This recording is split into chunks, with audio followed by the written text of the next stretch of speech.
आणि त्यामध्ये माझा स्पोर्ट्स मला प्रमोट करता येतो.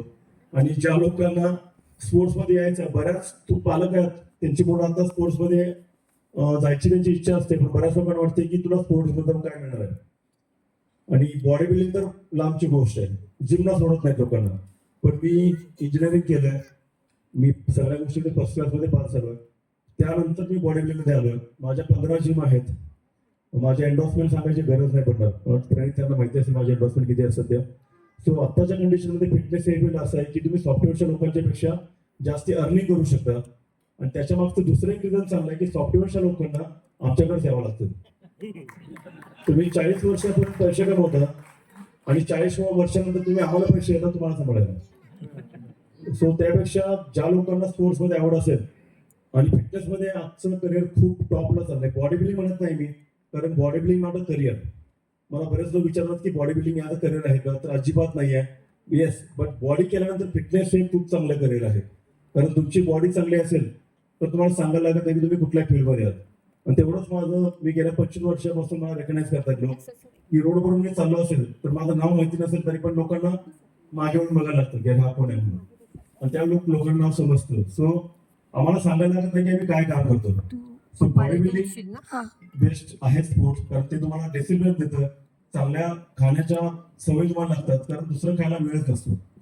पण तुम्ही लोकांना सांगता की चांगलं खा, तुम्ही चुकीचं खात असाल तर ते पॉसिबल होत नाहीये.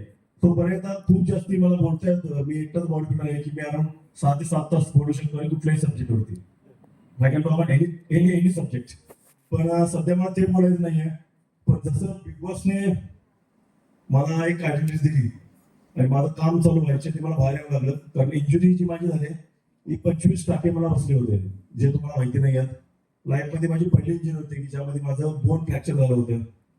कारण 200 किलो माझ्या अंगावरती पडले होते सगळ्यांनी, माझा हात ब्रेक झाला होता. सो काही ठिकाणी ट्रोल झालो, काही ठिकाणी रेकग्नाइज झालो. पण मी त्या फील्डमध्ये नाही की कोणी म्हणता कोणी निंदा प्रमोट म्हणून माझा धंदा असं नाहीये. मी लाईफमध्ये माझं एकच ते झालं होतं तिकडे जाऊन, आणि माझं बॅड लक की माझी इंजुरी झाली. माझ्याकडे मी टॉप 3 मध्ये आलो असतो, कारण मी जॉईन झाल्यामुळे अख्खा इंडिया जॉईन झाला होता ग्लोबली माझं रेकग्नाइज असल्यामुळं. पण इंजुरीमुळे मला बाहेर यावं लागलं.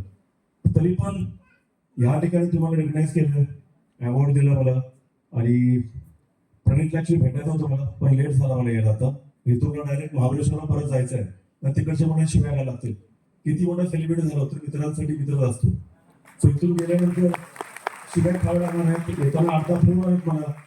सो आम्ही कोल्हापूरचा आहे, कोल्हापूरच्या शिव्या तुम्हाला माहिती आहेत कसे आहेत त्याला. सो जाताना ते ऐकत जायचं फोनवर आणि गेल्यानंतर पण ऐकायला लागणार आहेत. पण तरी तुम्हाला सगळ्यांना बघून खूप चांगलं वाटतंय. Thank you so much. आणि ज्या लोकांना अवॉर्ड भेटले त्या सगळ्यांना आपण खूप साऱ्या शुभेच्छा.